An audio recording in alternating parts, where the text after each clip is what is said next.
Welcome to the She's Bold podcast. I'm Beth Whitman.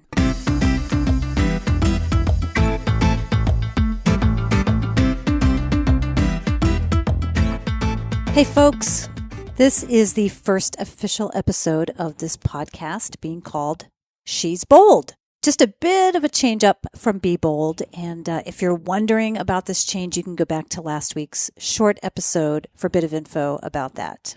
In any case, here we are. Hey, you might recall that in the last episode of 2018, my wrap up for the year, I mentioned that I just might jump into the Puget Sound in the yearly polar bear plunge, and that happened on January 1st, and that this would be my first bold move of the year. Now, a little background, you have to know that I'm a person who hates cold water, as in I'm really wimpy. And just if I step into a cold river or an ocean, it's miserable for me to the point that my muscles seize up. So running into the Puget Sound on a day when, in this case, the air temperature was 36, the water temperature was 46, that was just not super appealing to me. But I wanted to overcome my absolute desire not to do it. I wanted to be bold, and I wanted to put forth my best effort on the first of the year. Now, actually, this came out of my conversation with Pam LeBlanc, and that was episode 72. And in that episode, she talks about how she had in 2017 this year of adventure where she challenged herself to do all these crazy things. So I figured if she could rappel down a 38-story high-rise, the least I could do was jump in the water on January 1st. And even, I'll admit, even just walking along the beach toward the water, even then I was like, I really don't have to do this. I don't want to do it. I don't have to do it. But the reality was when I got there were hundreds of other people all ready to jump in, walking around in bathrobes and their bathing suits. And, I just figured if they could do it, I could do it too. So I did. I jumped in. And I wish I could say that it wasn't as bad as I thought it would be, but it was. It was pretty bad. It actually really sucked. And you'd think that maybe with the 10-degree difference, with the water being warmer than the air, that might feel a little bit warm when you go in, but it was not. It was still just freaking cold. Now, there were people who just ran a little ways in and then they ran back out, but that just wouldn't have done it for me. So I did do a whole dive into the water. And actually, diving in wasn't super bad. The worst part about it was actually coming out and trying to recover. I was just shivering on the beach and I got dressed on the beach. And then I had to walk back to the car. And it really wasn't until, 10 minutes in the car, about halfway home, that with the heat on just full blast. And that's when I stopped shivering. And big kudos to John. This is his third year, so he's done it the past 2 years. I just never appealed to me, but I just figured, like I said, after talking to Pam, that I just needed to just do it. So it's behind me, and I can say that I did it. A friend asked, actually, if it was a one and done kind of thing for me, and I said, yeah, until maybe next year, because I never say never. That's one thing that I've learned. So who knows? I don't know if I'll do it again next year or not, but we'll see.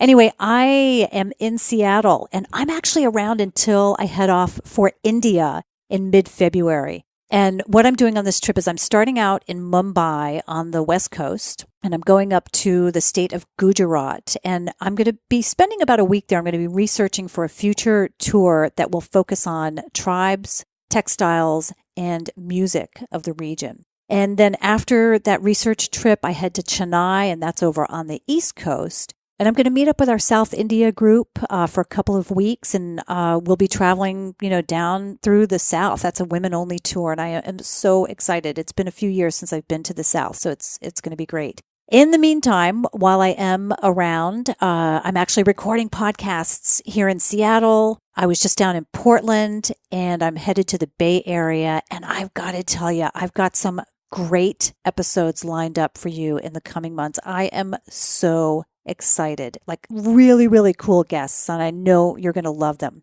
Before I get into today's really cool guest, just a really super quick reminder about my Patreon page. For just $5, what this does is it unlocks special audio and written content that's just for Patreon supporters. So you'll have a little extra access to me. You'll be part of a private Facebook group, and you'll have the opportunity to ask questions of special guests that I have on the podcast. And as I've mentioned, I've got some pretty cool women lined up in the future that I think you might have some questions for. So being part of the Patreon community, you'll have access to that. You can go to shesboldpodcast.com/Patreon to see all the details there. And by the way, you can support me with less than $5 as well. That just happens to be a level that gives you that special content.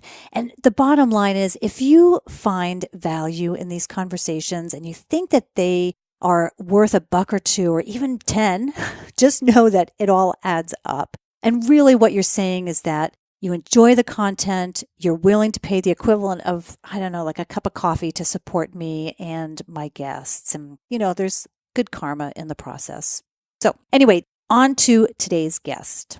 Colleen Poling is a registered dietitian and health coach, and she lives in Portland, Oregon. And I found out about Colleen through the Veg Fest website. Now, Veg Fest, for those of you who don't know, is a vegetarian festival / trade show that takes place in several locations around the U.S. I don't think they're in Canada, but I know they're in the U.S. And Colleen was a speaker at one of their events. And Colleen is plant-based, meaning she eats no animal products. And while this works for her, she coaches people no matter where they are with their health and needs. So you don't have to be plant-based to get her coaching services. Colleen is all about living life on her own terms. Although she fully admits to struggling with this herself, that's the beauty of what she's trying to accomplish, that she's just saying it's not easy. It's not easy to live this type of authentic life, as she says, but she goes and figures it out. And she believes in the power of taking risks.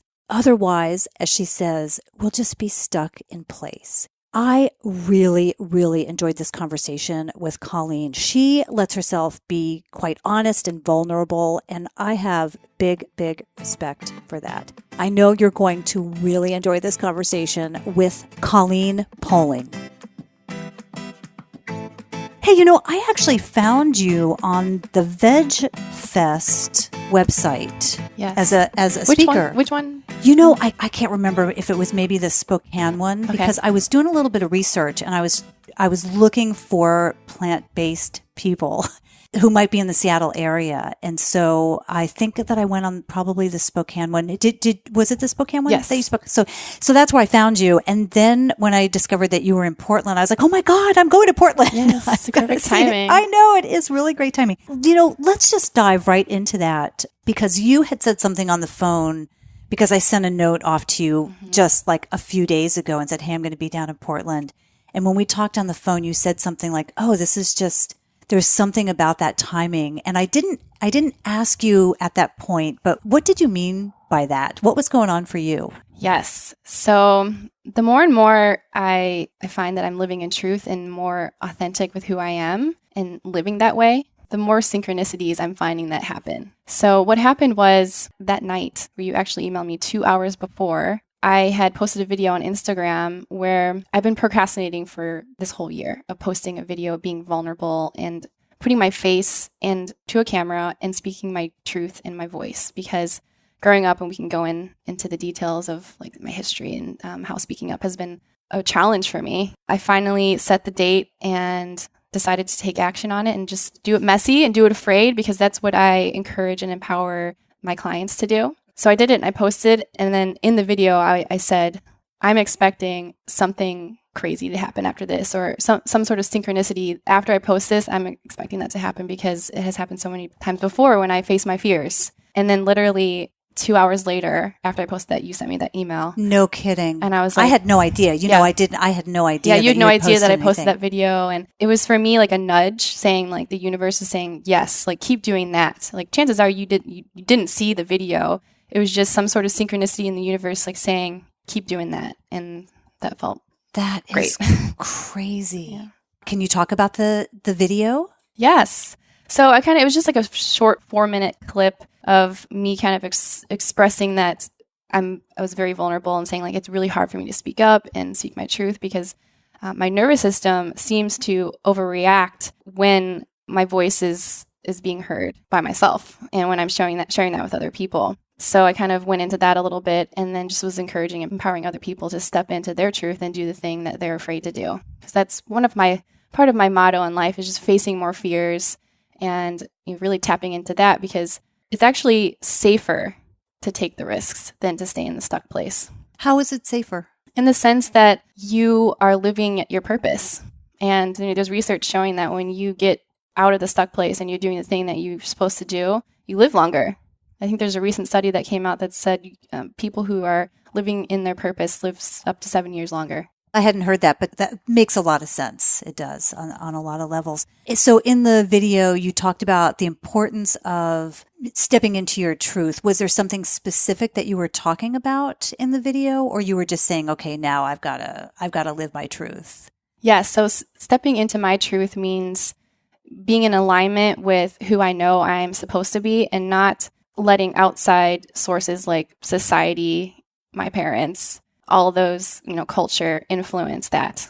How do you do that?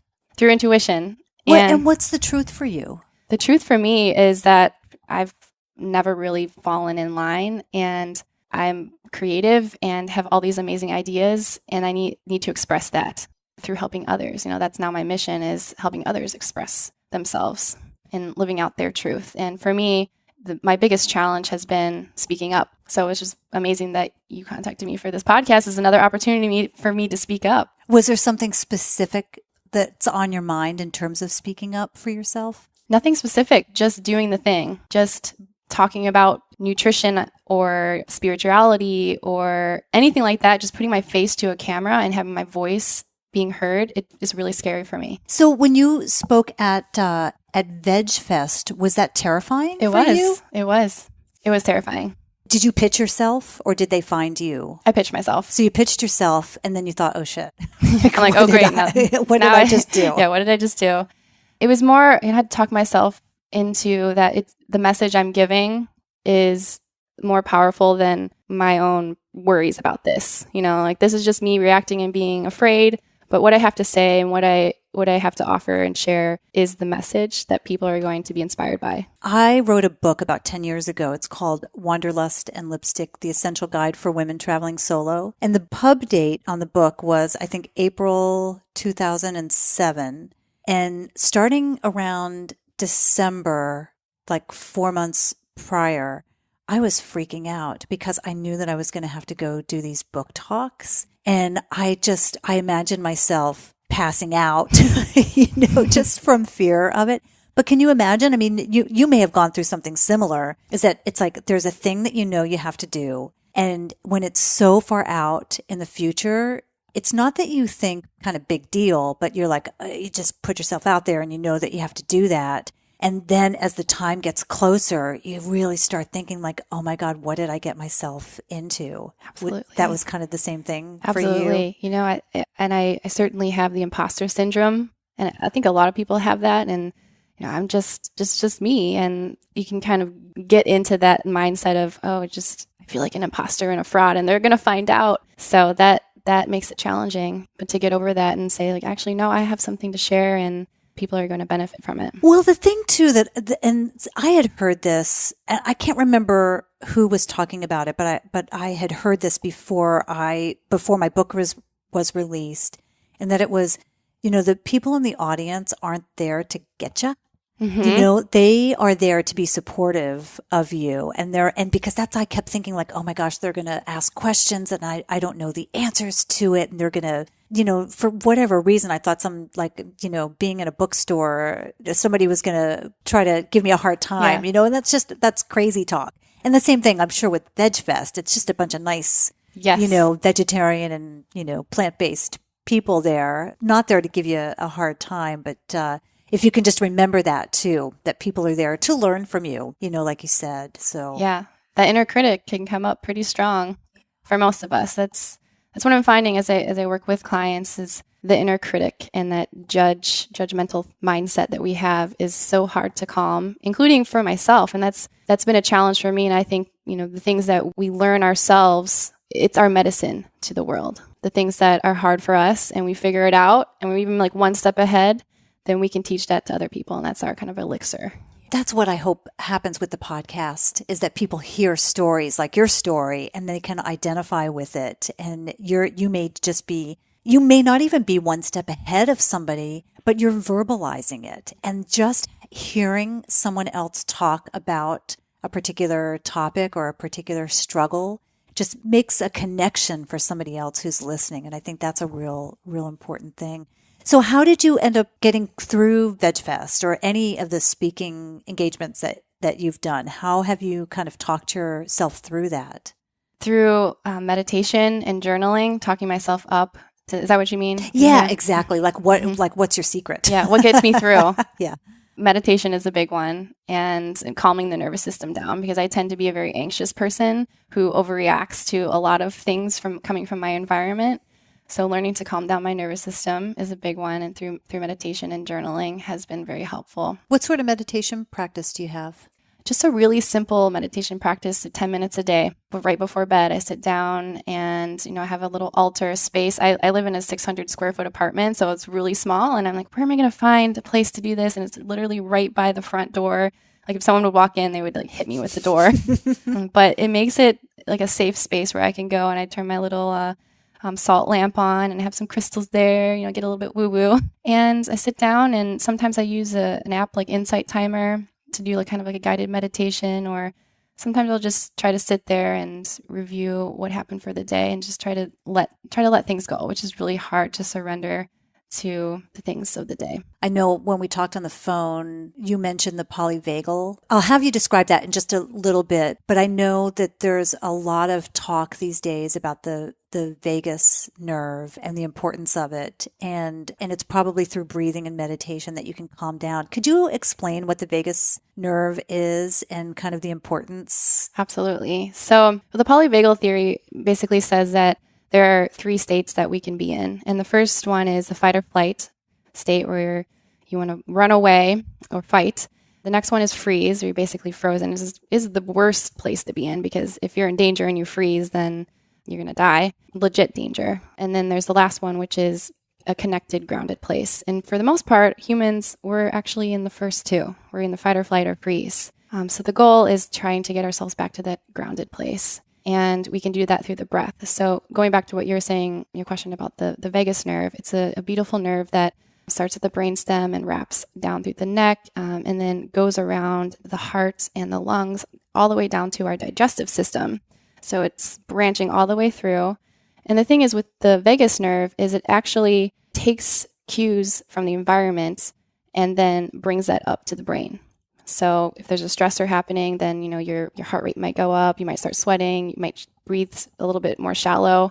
And then that goes to the brain and says, okay, there's a threat. And then from that, we create a story. And whether that story is true or not, that's to be determined. And that's one thing that I've been really working through and also helping clients is this a legit threat or not? And then we can, from there, take a look at what's happening within our body. Change the breath. That's the very basic thing. If we change our breath, then that's going to change the story within our mind. Does that make sense? Oh, it makes total sense. And, I know that at least for decades, and I'm sure it's been longer than that, they've often talked about, they have often talked about, if you are in a situation where you're nervous, like you're getting ready to go on stage to speak, if you just take a few moments and take a really deep breath, that's helpful. And I remember hearing that a really long time ago and thinking like, oh, that sounds kind of weird. But there's real science behind that. And I think, if I'm not mistaken, that the whole polyvagal theory is a more recent thing, like in the last 20 to 25 years, I think. Is that right? Yeah. So I know that the science is coming up more about this. But yeah, so that makes total sense. And I think that the whole breath thing is really important to consider. And I think why meditation has become so important and so popular, and yoga too, because it's all about the breath. Yes, absolutely. So I just heard a podcast. I was actually just listening to it today on the podcast is called Finding Mastery with Michael Gervais.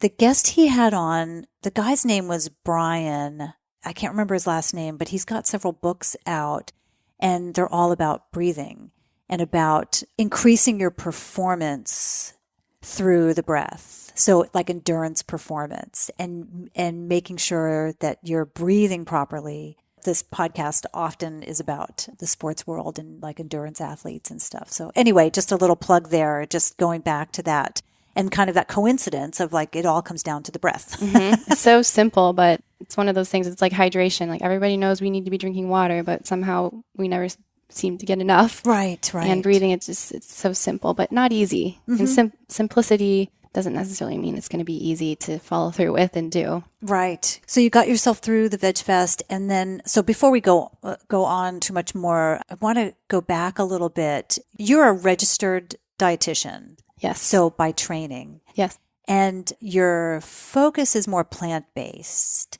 but we haven't even talked about diet.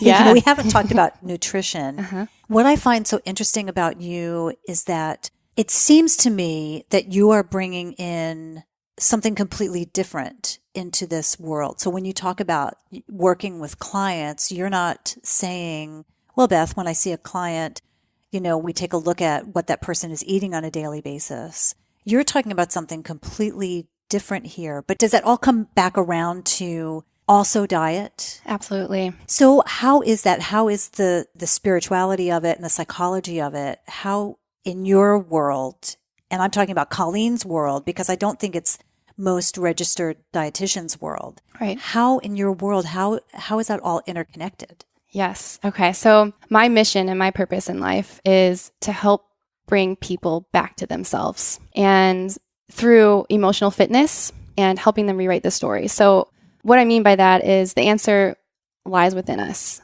And if we can be emotionally fit and figure out what's going on between our ears and we can be emotionally fit, then everything else kind of falls into place. Nutrition, exercise, if we have the mindset there, then we can set goals and we can create better well-being.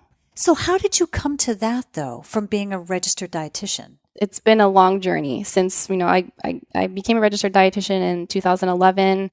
I practiced in a clinical setting for about 4 years after I was registered, which is a different world because it's more acute and people come in, it's really fast. And I just found that things weren't being addressed in terms of nutrition and being proactive about health. It's just more like, here's a supplement or here's this handout about eating healthier foods. And then the hospitals weren't giving people healthy foods. So I'm like, this is not working for me.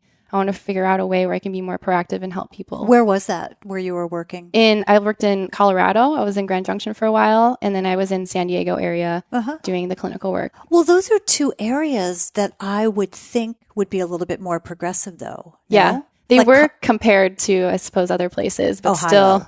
Still, where I'm from. Yeah. Yes, it's very much more progressive than Ohio for sure. But they still had the sense of in hospitals, this is the menu, this is the diabetic diet, which, still getting a lot of sugar in that. A lot of carbs probably. Yeah. And I just felt like this just isn't working for me. And I feel like there's more to this and I can help in a greater capacity than, giving handouts to people. So that's where that kind of manifested in starting my purpose and realizing that this is not for me, this isn't working. And then I got a job here in Portland working for a wellness company and I moved up here and took it. Had you been up to Portland before? Never. Wow. Yeah. So you just found out about this job, took it and landed up here. Yeah. Oh my gosh. So that was kind of my first one-on-one nutrition counseling type of work that I did on a consistent, regular basis, full time, seeing 10 clients a day, working one-on-one, more nutrition based. And then they had some changes within the wellness company and we got let go from, a lot of dietitians got let go from that. And that was last year. And talk about synchronicity. Like I feel like that was supposed to happen in order for me to be projected into where I am today. So it was horrible at the time. And oh my gosh, it was, a really bad time for me. But then I was given another position, an opportunity to be a registered dietitian and health coach. So that's when I was able to play a different hat. And being a registered dietitian, for most of the time, you go to the dietitian, they give you a meal plan, you go home and you do it, or don't do it, because most people don't do it after about a week. But being a health coach is a completely different approach.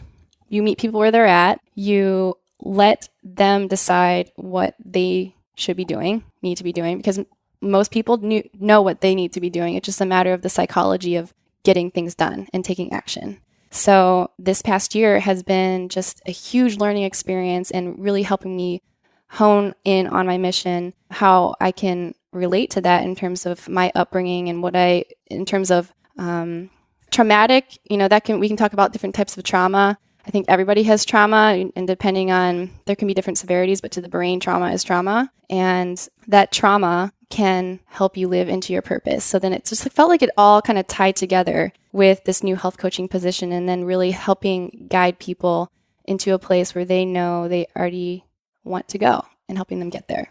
So that was like a long-winded answer to your question. No, that's great. But the real gem almost is right at the end there. It's like, where like people, how did you say it? That people know where they want to go, but they don't know how to get there. Yeah. And I think it's so key, because people do know what the right answer is. They do know that they shouldn't be eating that bag of chips and sitting on the couch and just watching TV. And hey, we all do it, right? Right. I'm not immune to that. For sure. Me too. But what we know and how we get ourselves motivated to get there, is completely different. How do you work with people in terms of that? Like, do you have kind of a path to lead them down? It's different for everybody, just because everybody is so individualized. And I really like to dig into stress and how that plays a role. And because, if there's stress there could be emotional eating.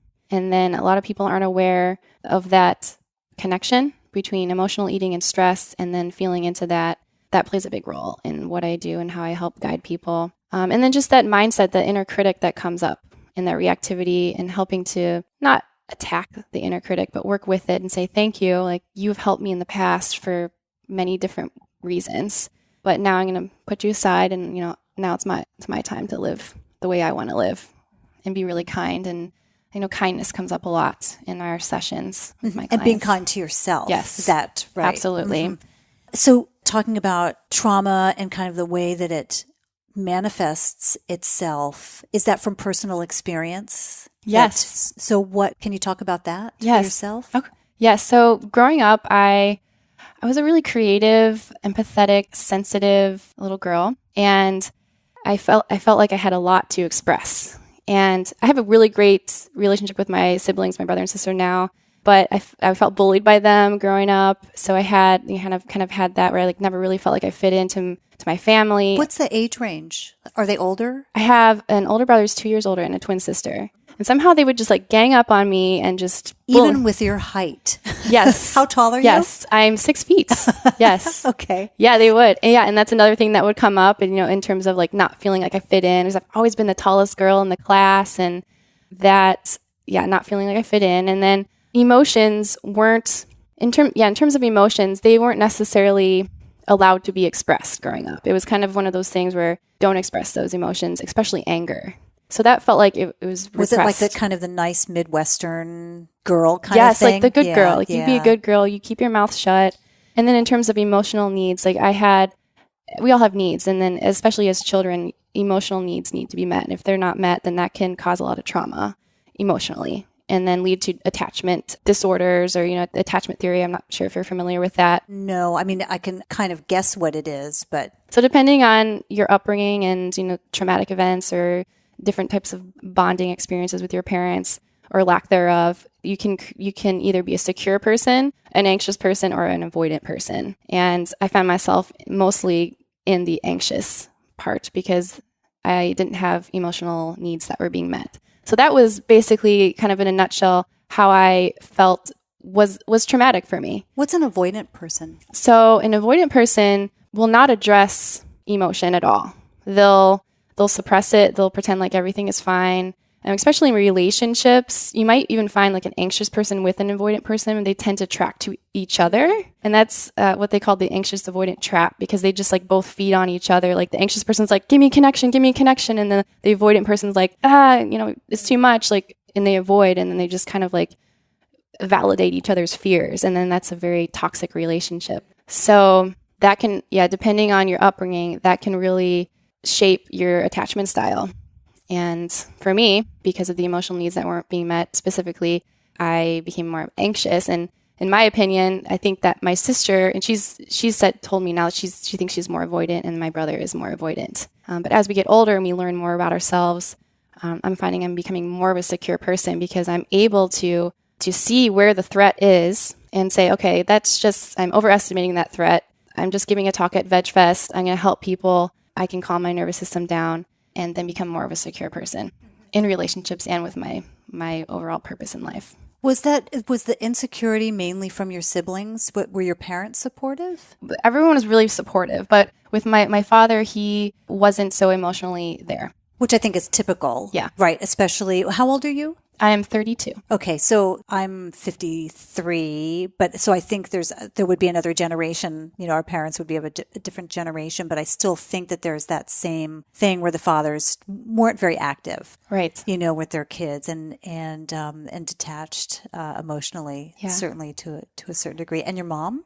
My mom was very loving and supportive, and I think that's where I got lucky because I have that part of me that's very secure and loving and kind and wanting connection, and then, having the other side of me where it's like, feeling anxious because of not having that extra emotional need being met by my father. And have you talked to your siblings about this? Yes. Well, my brother isn't so in tune with himself as my sister is, and she's becoming more in tune and figuring out that she's actually in a relationship with a more anxious person, which makes sense. But they really meet each other where they're at, and they can really communicate, like when she's feeling avoidant and when her wife is feeling anxious, and they can really kind of meet each other where they're at because they're so aware of their attachment styles that they can work through it versus people who aren't aware what's happening. It's just this mad toxic relationship. But she's very aware of her avoidant attachment style, and it's... When did you become aware of, I don't know if I want to say your anxiousness was an issue, but when did you become aware to the extent that you wanted to do something about it?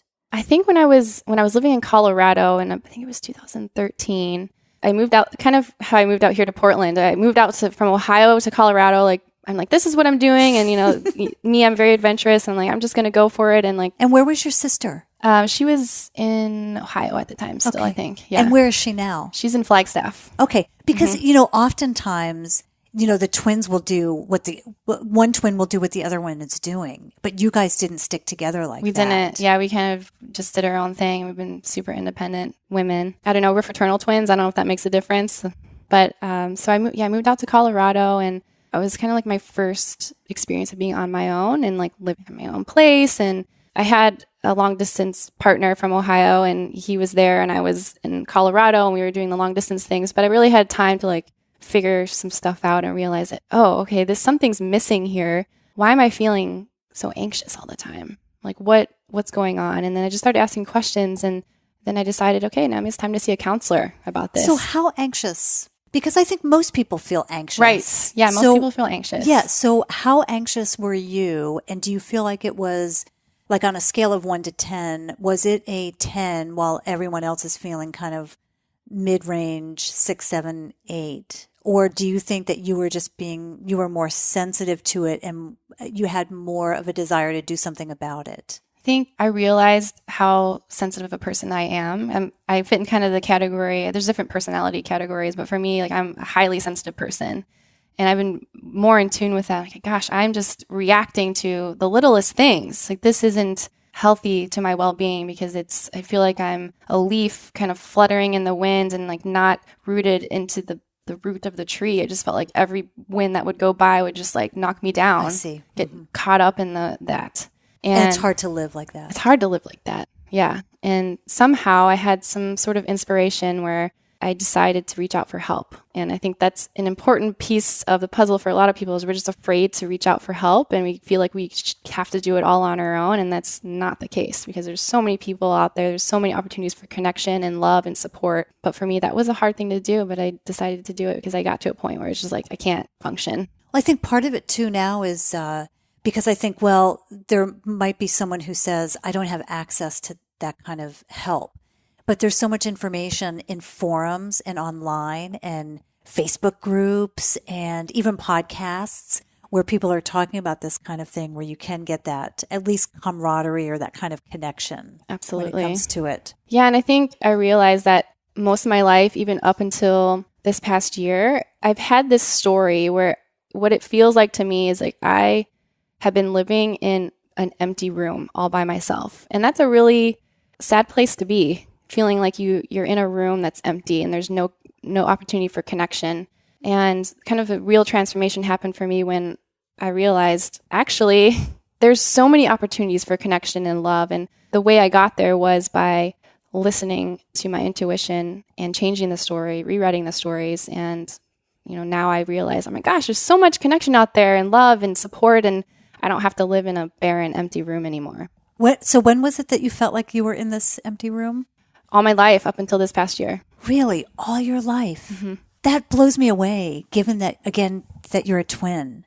Yeah. Because my preconceived notion about twins is that they're inseparable. And that's not always the case. Right? Yeah. We did have some great times growing up and some good connections. And like we're really close today, more, even closer than we have been ever. So I would say now we definitely would be more inseparable than in the past. So how are you finding these connections that you said just in the last year or so you really kind of made that? How are you finding it? So the big way is just by me living out my purpose and reaching out for going to Veg Fests and putting myself out there and joining a meetup group and going out with new friends and just like putting myself out there, even though it's really scary because I'm more of an introverted person.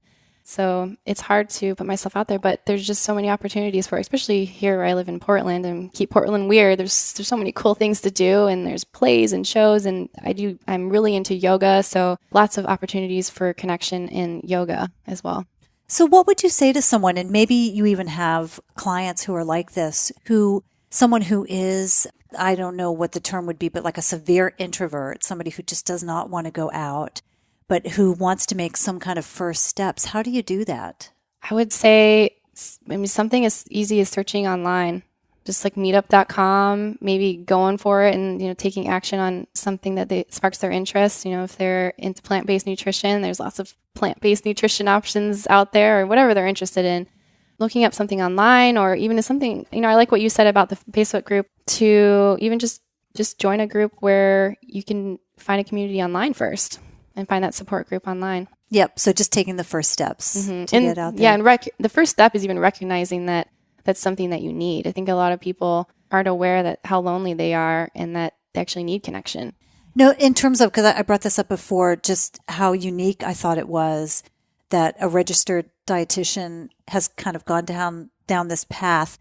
Do you find others in your world, in your nutrition world, who are also talking about this? Or is this something that's really unique and kind of all part of that, the idea that you are stepping into your truth because it's so unique? Or is this just all part of a bigger whole and a trend? Yeah, I think it's becoming more of a trend to look at the more holistic way of living and not just giving a meal plan and here, follow this or go to the gym 3 times a week, like really looking at what's going on between the ears.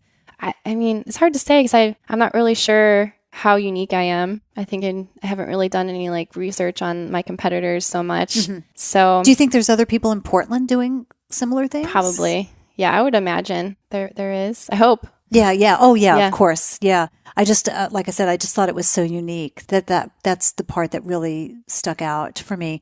What's your background in terms of your education? Yes. So in order to become a registered dietitian, it is quite the lengthy process. You have to do a 4-year undergrad degree, and then you have to do kind of after you get your degree in Bachelor of Science of Nutrition and Dietetics, you have to do an internship. It's kind of like a residency program, similar to what a doctor would do, only much shorter. It's about a year long. It's very competitive to get in, which is ridiculous because the whole process of becoming a dietitian is just very intense. But 50% acceptance rate to those internships. Mm. And for me, it took me 3 application rounds to actually get accepted. Persevered and finally got it. That was a year. So you do rotations in a hospital, you do community work, you do food service, the whole gamut. And then after that, you take a board certified national exam. And then you become a registered dietitian. Mm-hmm.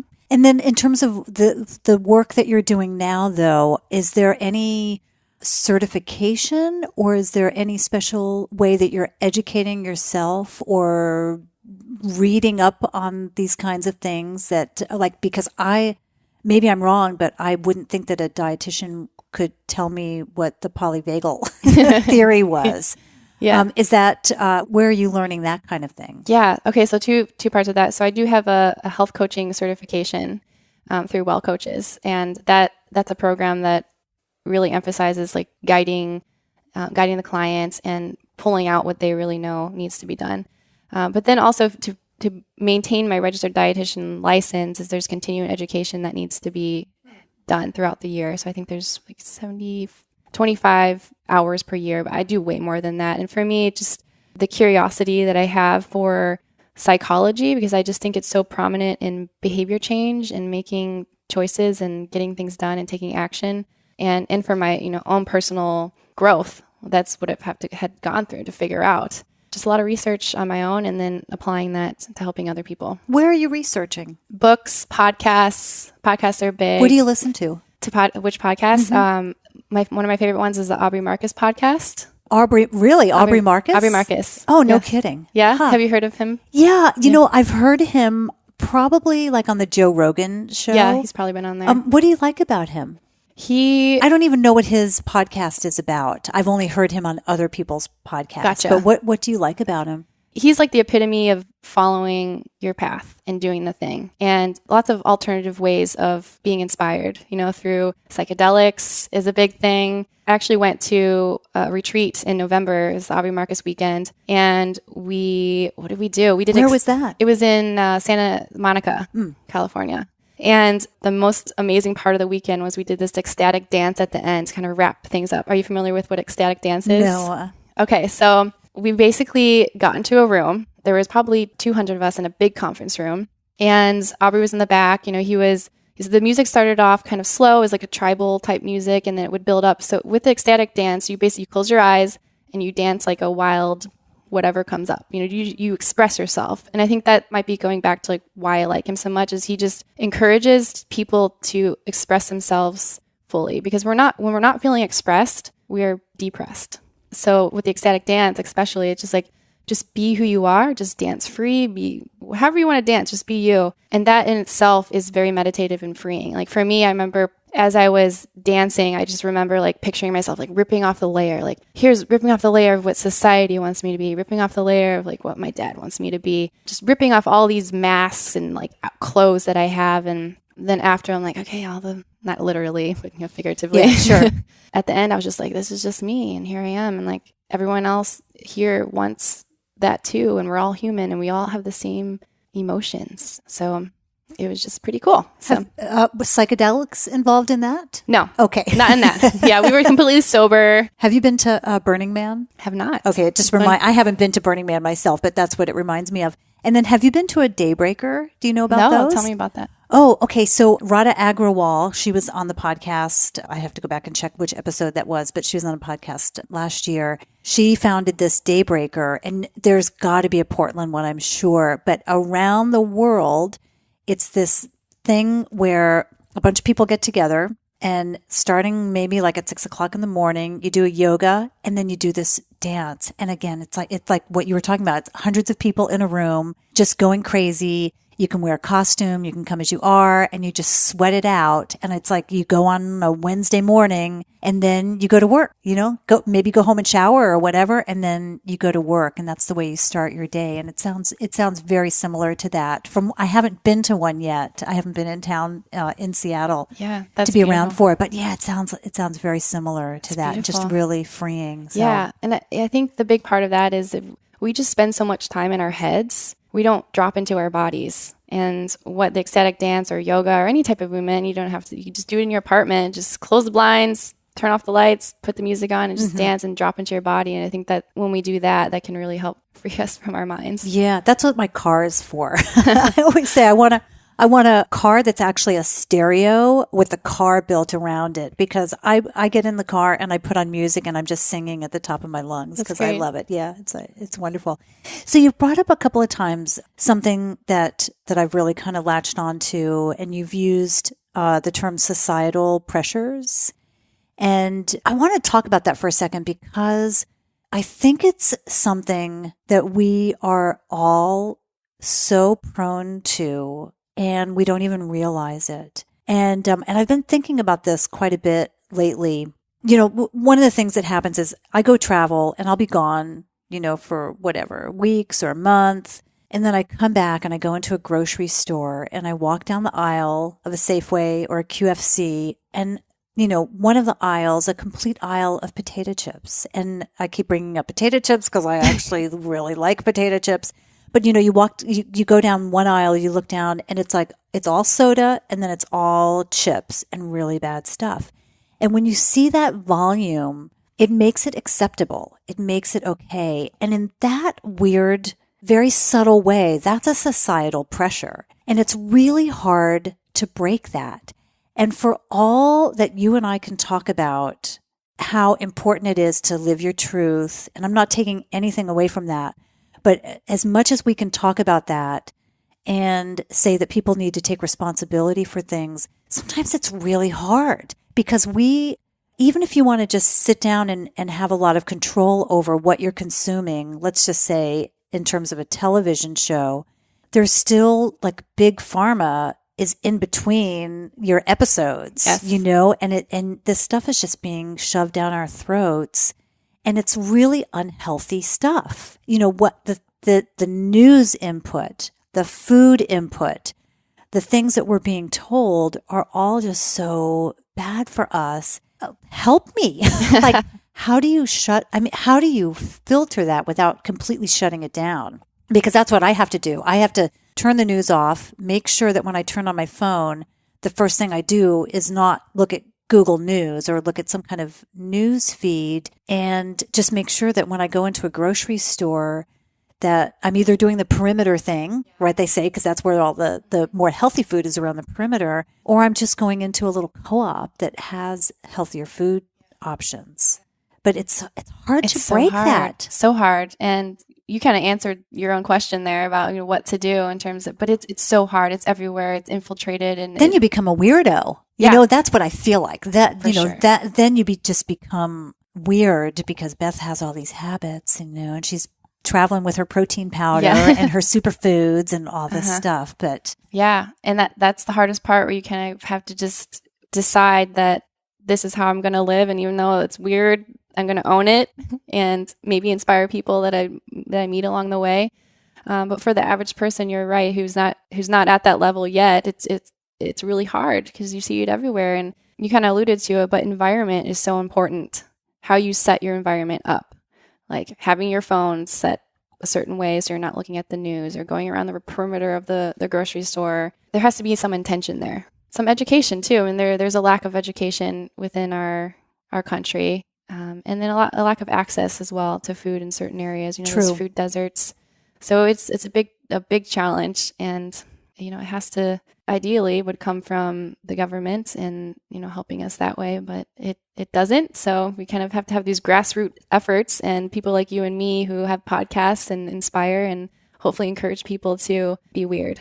One of the things that has really helped me, you talked about journaling, and I've talked about it on the podcast before too, is that I do a lot of journaling just because it helps me realize where I am and where I'm going. And it's really helpful when you want to get to know yourself. Absolutely. Just even if I have nothing to say, I can say something, and then I need to figure out where I am on that day. Yeah. But one of the things that I've started doing is basically micromanaging my day and taking notes about what is happening, because I think, I get midway through a day and I think, I want to take a nap, or I eat something and I think I don't feel good, that made me tired. And so I want to note that. And so I've actually been I have an app called Chronometer, and it allows you to make notes in it. And what it does is it's basically tracking your food. So you can scan a package and it'll do all the nutrients in there. Or if I'm making my own smoothie, I can put all the ingredients in and just plop it right in there pretty quickly. But if I do these notes and I note my exercise, then I can really start tracking. It makes me aware. Yes. It makes me aware that the cookie that I had, or the fact that maybe I didn't sleep great last night really had an effect on me throughout the day, and that tonight I should get 8 hours of sleep, or, try to get closer to 8 hours. And it's all about getting to know yourself, and just kind of, I think we all need to micromanage ourselves, and just, we don't pay attention. Yeah, you're right. We don't pay attention. And that's really smart of you for journaling and collecting that data, because that's the first step. I mean, you have to be aware of what you're doing in order to make change. You have to know that. Otherwise, you don't know what direction to go. You kind of just blindly point on the map and be like, okay, I'll do this, but then it might not be helpful. So. And I don't even know if people are even aware of making those choices at all. Mm-hmm. I think sometimes people aren't even that aware, which is it's a big one. It is a big one. I don't even know where to start, like to help somebody. I mean, it's not my profession to help to help people, for one thing, but I wouldn't even know the kind of advice to give somebody. But I don't know. Sometimes people don't want unsolicited advice. Right. I think that's what it is. Yes. I just need to keep my mouth shut.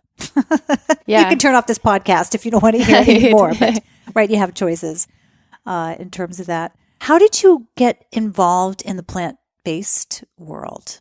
I became vegan officially in 2011. Wow, a long time. Before it was kind of trendy. Yeah, I think so. I think it was, what's been 7 years now? Yeah, 7 years. A little over.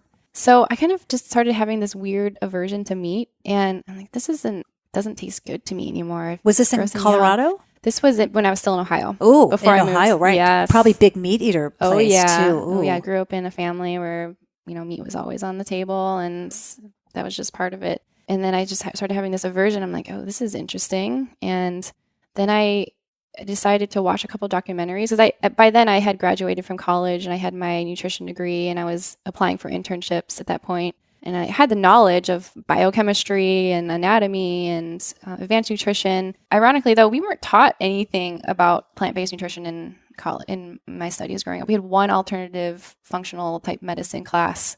That was it. It was more like USDA type education. But when I started to have this aversion to meat, I was like, okay, well, I have this knowledge behind nutrition. Let's see if I do some research, if this is going to be healthy for me. So I did a lot of research looking into So you really went into it like from a science approach. Yeah. Science approach is huge for me. Like, I like to combine, I like to have the science side, and I like to have the woo-woo side, and combine those together, both camps. So I went to the So no one's going to lose an argument with you. Yes. So I'll be right in the middle. I'll be like, well, I agree with both of you. So let's find some balance. And then watch a couple of documentaries like Forks Over Knives, and what other ones did I watch? Earthlings. That was a big one. I think that one really did it for me for the emotional side, since I'm a very sensitive person. I saw that and I just was like, okay, well, let's cut out, it was a slow transition for me. So I started with pork, cut that out, then chicken, beef, fish, and then the milk products, the eggs, and then cheese was the last, which was the hardest one for most people. Were you a yogurt eater? Not so much. Oh, that was tough for me. Yeah, the yogurt was harder than cheese, because I was using it so much for protein. Yeah, that like Chobani, the Greek yogurt. Oh yeah. So cheese was your biggest. Cheese was the biggest one. And I was like, okay, I have to. If I'm gonna go vegan, I just have to do it. So I decided, and then I went vegan. And I think that was the moment for me where I started to step into my truth. And we're talking a lot about stepping into your truth, and like the way that I feel most aligned doesn't necessarily go with society. And that was me first, like owning it and being like, okay, well, this is who I am. This is what I want to do. You weren't living with your family then, no, were you? I wasn't. I was moved out by then. But then I just decided, and we still had family gatherings, and I was the weird vegan at the dinner, but now they just know that's Colleen. She's going to bring her own food, and if she comes over, and so that was the beginning. Did you notice a difference physically, mentally? Yes. Yeah, and you're an endurance athlete, right? Mm-hmm. So I have a history of triathlons, and I've done a couple of half Ironmans. And at that time, I was really big into triathlons. I'm not so much anymore because I'm getting older and my body. I did do a 50K. That's a story you're telling yourself. Is it? You're right. Let's talk about stories, right? Yes, that is a story you're telling yourself. I'm going to call you on that. Call me out. Because, I'm 53. I ran my first marathon at 50. And I'm not even in my stride yet. That's what I believe. Like, I've got a triathlon ahead of me. I got some really big events coming up ahead of me. Right? Yes, exactly. So you just need to change your story. Okay. So I did do a 50K. I did the Mount Hood 50K last summer, or the summer before last.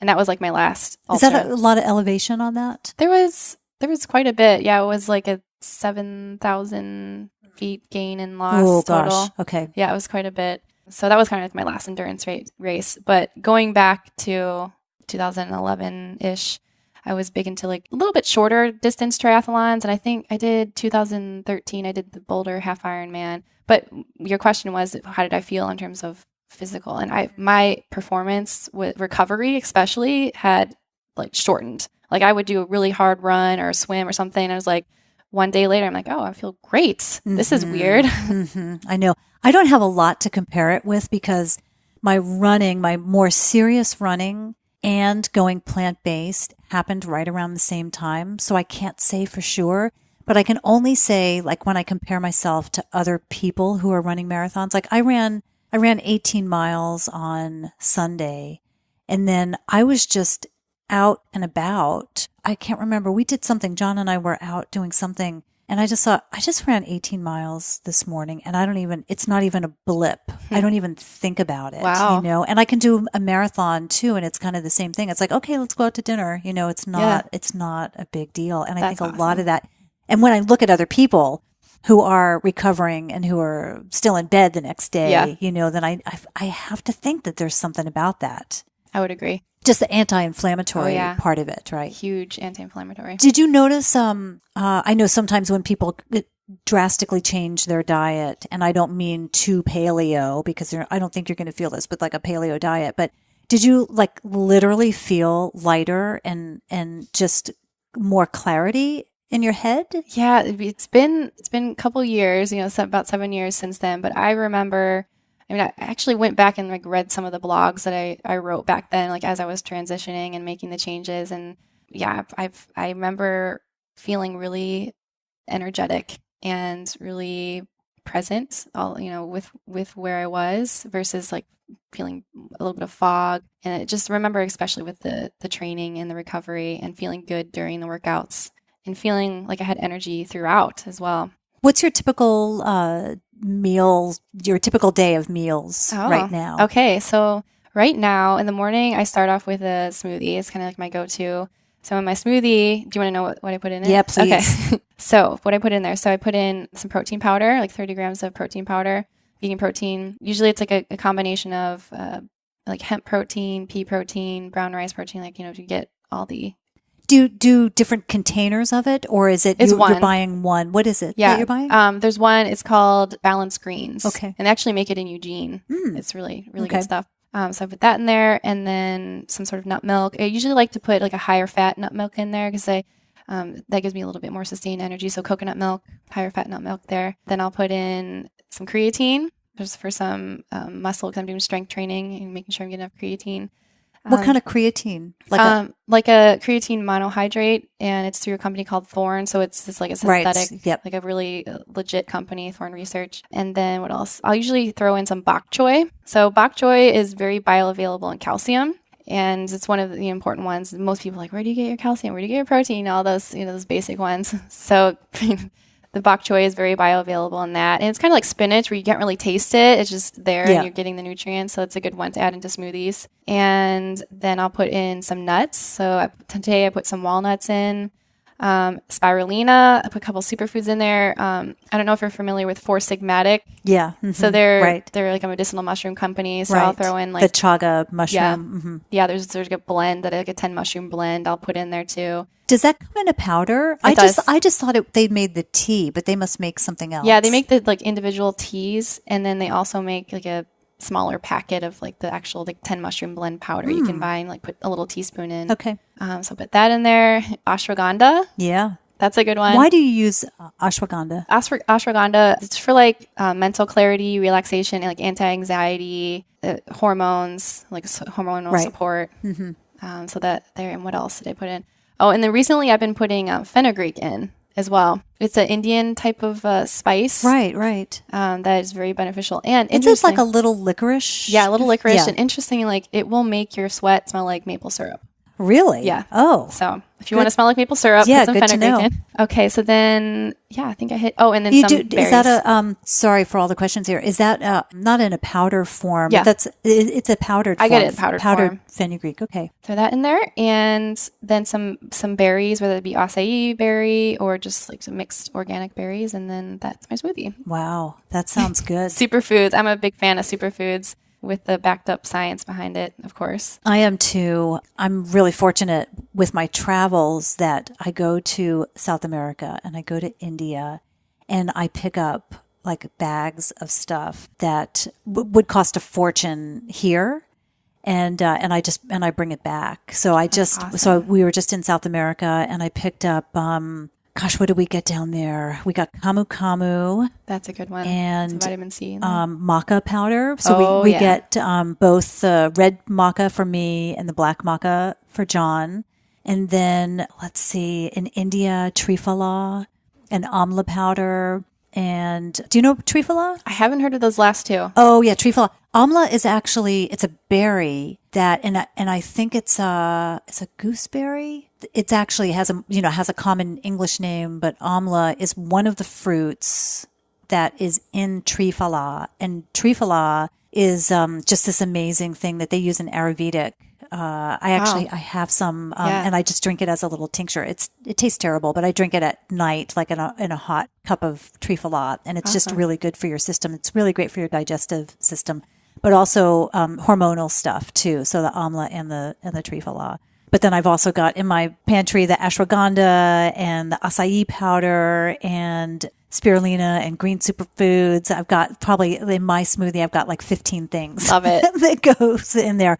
But it's probably not quite as healthy because then I put a bunch of fruit in, which there's probably way too much sugars in it. A little bit's good, quote unquote, should, but I should have more greens, I think. But we also do broccoli sprouts. Do you do broccoli sprouts? Do you make them? Yeah. I've never made them. Oh my gosh, they are so easy. I'll link to it in the show notes. This tower that I have for sprouting the broccoli. And we constantly have it going. And I think I've heard that they're best frozen because then when they crack, it breaks open the whatever nutrient. But it's super great for staving off cancer properties. Wow. Do you know Rhonda Patrick?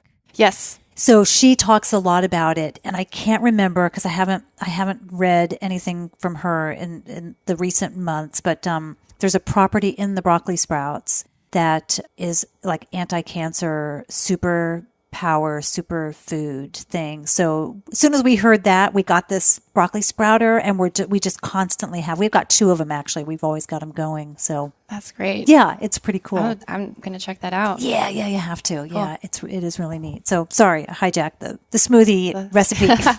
Well, yours sounds amazing. Yeah, it is good. Like I said, I've got too much, and we make our own soy milk too. So soy milk and almond milk. There's a we got a soy milk maker that makes it in like 25 minutes. Yeah, you probably super easy. Save a lot of money doing it that way too. Yeah. I've actually done a comparison. If you just use the soybeans, we get organic soybeans, and it is a savings. I mean, it's you're paying for the soy milk maker, so it's just over time, we'll do the savings, but then there's not all that junk in there too. That's the whole thing. It's not processed. Oh, yeah. And then the waste of the cartons. Yes, exactly. Yeah. Ties in there. I know. Oh my gosh. So many benefits to it. I know. Sorry. Superfoods. Love it's superfoods. all good. We could talk about superfoods all day. I really.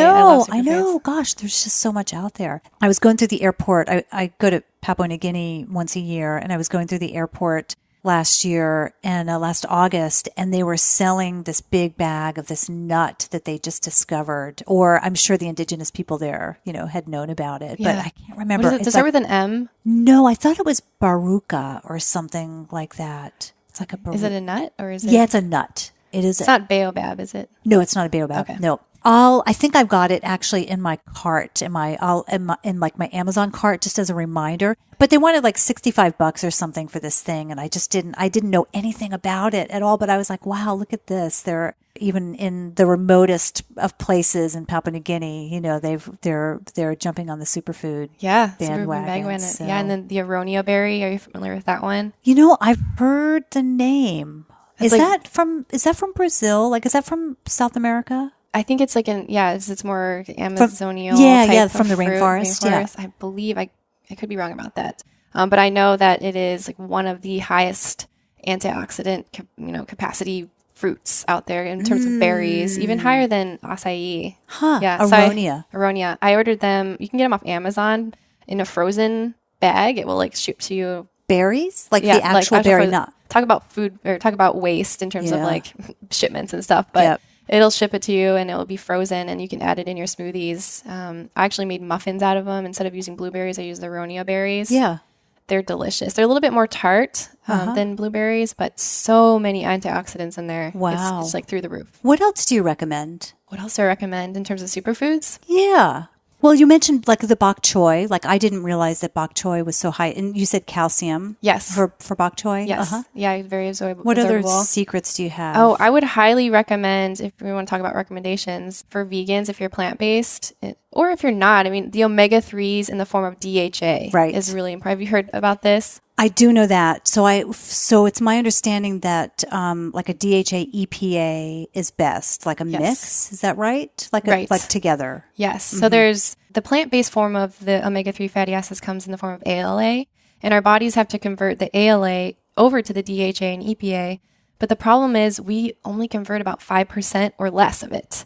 So yes, it's great to flax seeds, chia seeds, walnuts, soybeans, like get those. But then also it's really important for brain health and eye health and like mental health to support with the EPA and the DHA. And luckily, fish eat the algae. So that's how they get their omega-3s in the form of DHA in them. So we don't have to go through the fish to eat it. We can get it through a supplement, through an algal oil supplement. So would you recommend then, like you said, the spirulina? Would you recommend spirulina? And like they've become so popular, you can get them in Costco now, the little packages of the seaweed. Yeah, there'll be a little bit in there, a little bit of DHA, but not enough. Okay. So it's one of those things. It's kind of, in my professional opinion, it's like B12 is an important one. Mm-hmm. Irreversible nerve damage. You got to make sure you're getting enough of that and keeping up on regular blood tests with that. And then the DHA and EPA, just because it's just the brain, our brain is made of fat and our nerves are encased in fat and our cells are wrapped in fat. And a big part of that is the omega-3s and the anti-inflammatory from those and the benefits from those. Right. So a supplement, there are lots of great supplements out there. Do you have it might be too individualized and you might be uncomfortable answering this for that reason, but is it milligrams or micrograms or? It can be either. It can be milligrams or grams, depending on how you look at it. You could say like 1 or 2 grams or 1,000 to 2,000 milligrams. Got it. So for the milligrams, how many would you recommend for? I mean, I'd recommend up to like 3 grams or 3,000 milligrams, up to that in terms of supplements. Wow, a day, 3,000. Yeah, and if you're a person who's like high intensity activity in terms of endurance sports and things like that, that would be one. You don't do equal amounts of DHA and EPA though, do you? No, there would be like a split between those two.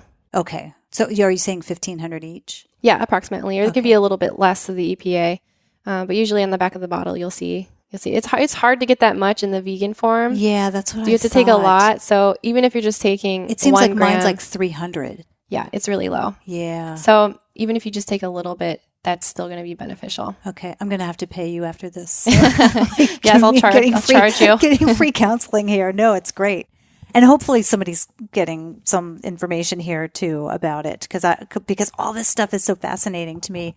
I did this, and listeners will know this. I did a blood and urine kind of deep dive testing last year. Awesome. What did you find? Some really interesting things. The gentleman who did it, his name is Chris Talley, and he's a sports nutritionist, and he works with like 11 NFL teams. So he's done, he's working with super elite athletes. And so what he did was he gave us this report. John and I both did it. It was like a 22-page report, like just super comprehensive. Intense. I know 200 biomarkers he checked for. Yeah.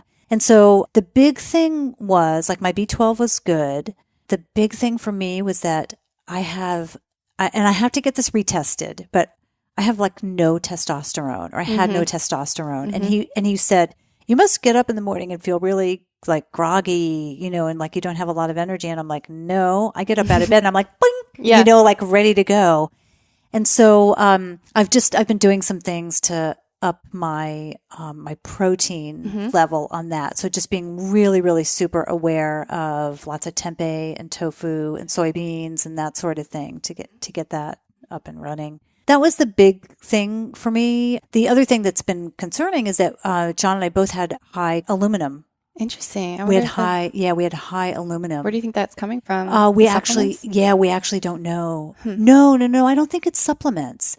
But we've been trying to figure out where it's coming from, and like I said, we have to go get tested again. But we threw out some pots, and we got rid of some stuff that we were a little bit concerned about where it might be coming from, because I know that can be dangerous down the road. Yeah, any overaccumulation of a metal in the body there are metals in our body that we need, but right. I think aluminum, even to some extent, we need a little bit of that or none at all. That I'm not sure about, but we were way high on it. Yeah. So that was a concerning thing. But the weird thing about it was that about maybe 4 or 5 months prior to that, I did a urine sample checking for levels of heavy metals, just because I thought it would be a good thing to know. And I didn't pick up on anything. And then this blood sample did pick up on it. So that's a little disconcerting. Yeah. It's like, it's a little troublesome when you think that you're going to your doctor and you're getting information. You think that the information is correct. And then you get, another set of tests. And because I don't think anything changed within that 6-month time period. I think it was just the testing. I think it was just better testing. Better testing. Yeah. More accurate. Sounds like that was a surprise. But overall, I'm hearing that you turned out great. I mean, there's just a couple things which it's impossible to be perfect all the time with our levels. Yeah. For the most part, everything was great. I found out that I was this is the weird thing, highly, severely allergic to casein. Oh. So dairy and milk. And, I'd say I'm 95% vegan because there's croissants, because there's things. And you travel overseas to Europe and all that. Right. Yeah. So I travel. Well, yeah, it's that, but it's like, I can't control everything, especially when I travel.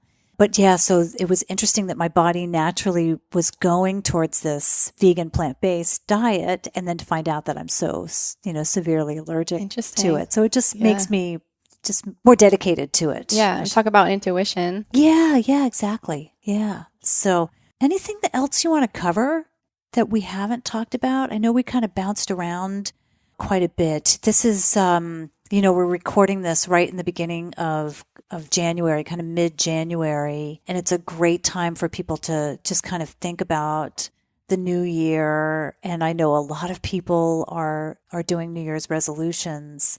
Yeah, let's talk about that. Let's talk about how hard it is to change behaviors and, what we can do to take action on things. Yeah. Okay. How do we do that? Yeah. So the thing is that we live in a society where there's so much information presented to us that there's just bombarded, internet. You scroll on the internet and it tells you a million different diets you have to follow. So we feel confused. And then most of us tend to have this fear of failure. And this ideal expectation that we place on ourselves in order to measure up, to look a certain way, or to follow through on goals.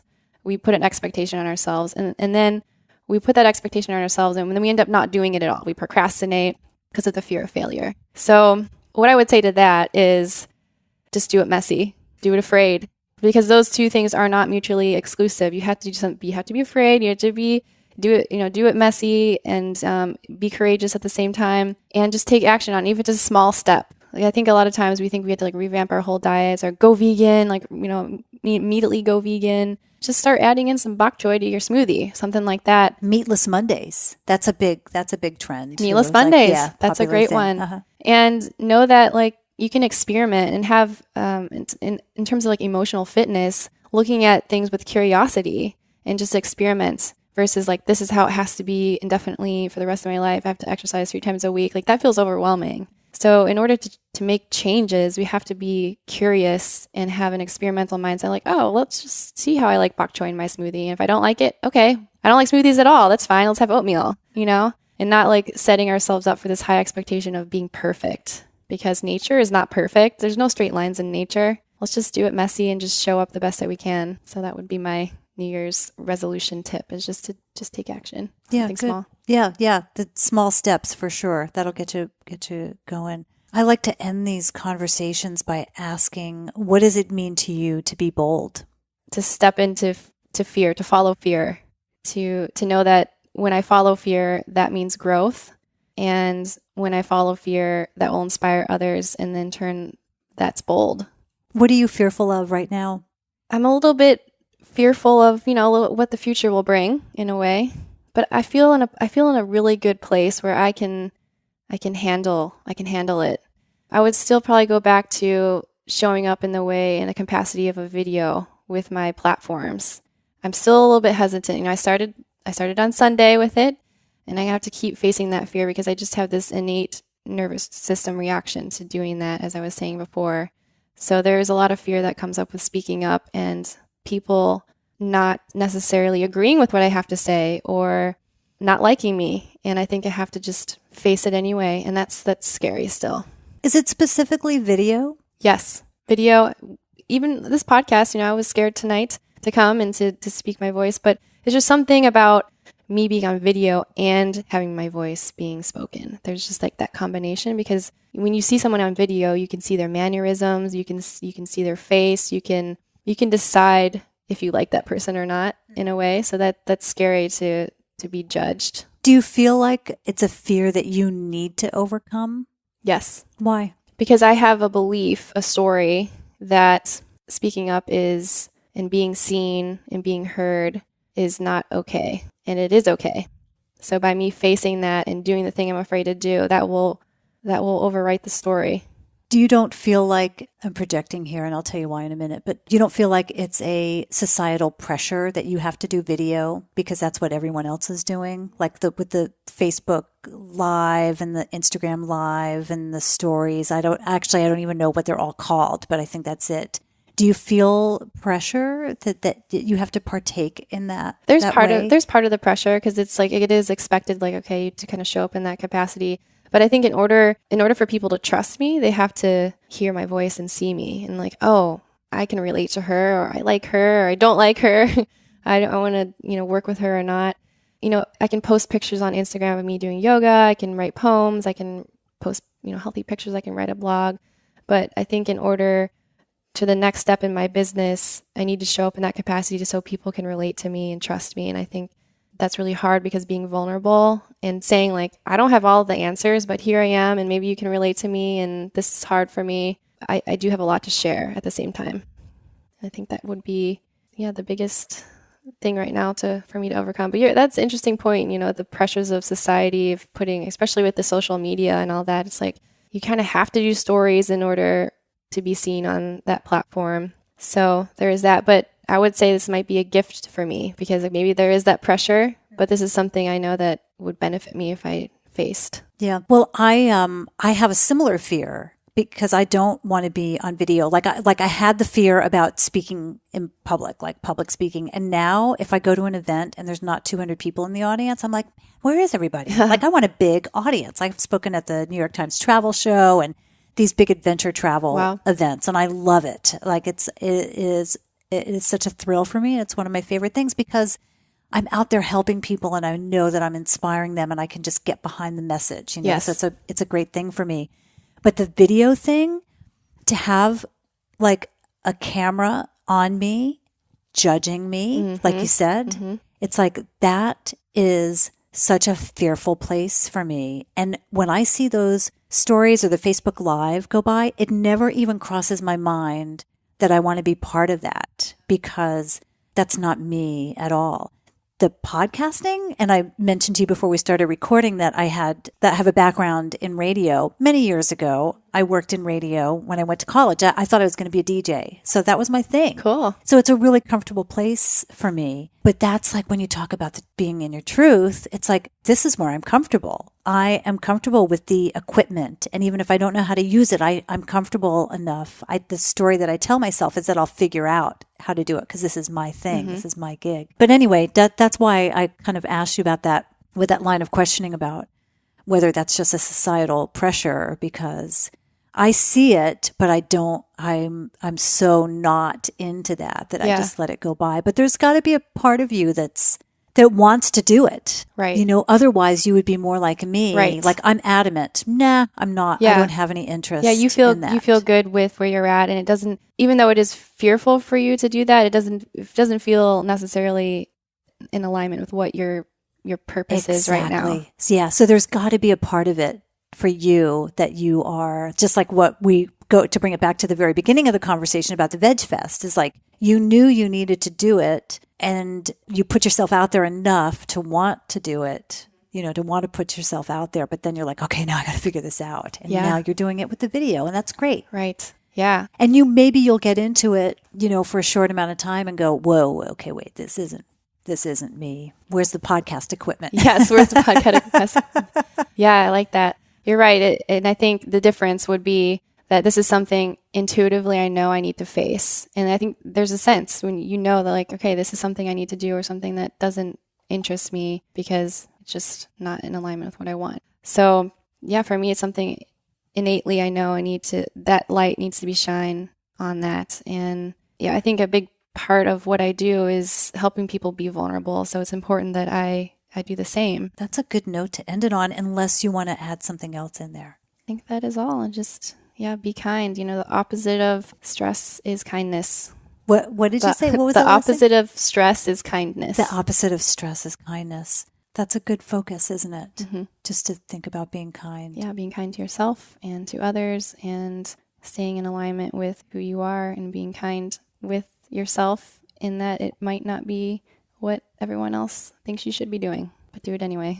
Who cares, right? That's right. Who cares what other people think? Stay in your lane, boo. I know, exactly. So where can people find you? You're on social media? Obviously, you're on Instagram. So what's your Instagram account? Nutrition Translator. Mm-hmm. And you can find me at nutritiontranslator.com or colleenpoling.com, and it'll link you back to the same one. Yeah, those are the two main places. Do you work with people outside of Portland? Like, do you work with them like over Skype or calls? I do. Great. Yes. Email. Yeah. Mm-hmm. Yes, internationally as well. Great. Work with time zones. So people can find you there. Any other social media you're on? I'm on Facebook a little bit. I have some like interconnection sharing through Instagram and Facebook, but mostly you'll find me mostly on Instagram. Thanks so much. Yes, really, I am so happy that the timing worked out in terms of the email and you being available and making yourself available and me being down here. So thanks again. A beautiful conversation, and just, it's all about that timing. And I know. I love it. I love it when things like that work out. Me too. And I look forward to staying in touch as well. Too. So thanks again for your time. Cool. Thanks, Beth. Don't forget to check out Colleen's website, nutritiontranslator.com. And if you've been thinking about making changes to your diet and health, check out her coaching services. It's January, and it's a great time to make a plan for the rest of the year. For links to all the things we chatted about in this episode, go to shesboldpodcast.com, and there you will find all the show notes for this and every other episode. And while there, don't forget to check out my Patreon page at shesboldpodcast.com/Patreon. You can connect with me by friending me on Facebook, and I am WanderGal on Instagram. You can find out more about me by visiting wanderlustandlipstick.com. That's WANDER, wanderlustandlipstick.com. Sign up for my newsletter on the Wanderlust and Lipstick site, and you'll receive a series of tips for making your travels safer. I've got giveaways coming up soon where you'll have the chance to win some goodies all for yourself. Last year, that included clothes from Prana and gear from Black Rapid Camera and also from Eagle Creek. And you'll be able to find out about those giveaways in the monthly newsletter. You have to be a subscriber for that. Check out wandertours.com if you'd like to travel with me. Although we do have a waiting list, we have a couple of cancellations on our Fall Ireland tour. And so I've got to work my way through the waiting list. And if you let me know, you might have a chance to go to Ireland in the fall. And that's women only. Don't forget to leave a message at 877-280-5170 so I can feature you and any question you might have on a future episode. Ladies, don't forget to join the Be Bold Facebook group at facebook.com/groups/Be Bold group. You're going to love the positivity, the encouragement, and the support from that community, which is over 2,000 incredible women strong. Thanks for joining me for another episode of the Be Bold podcast. And until next time, be bold.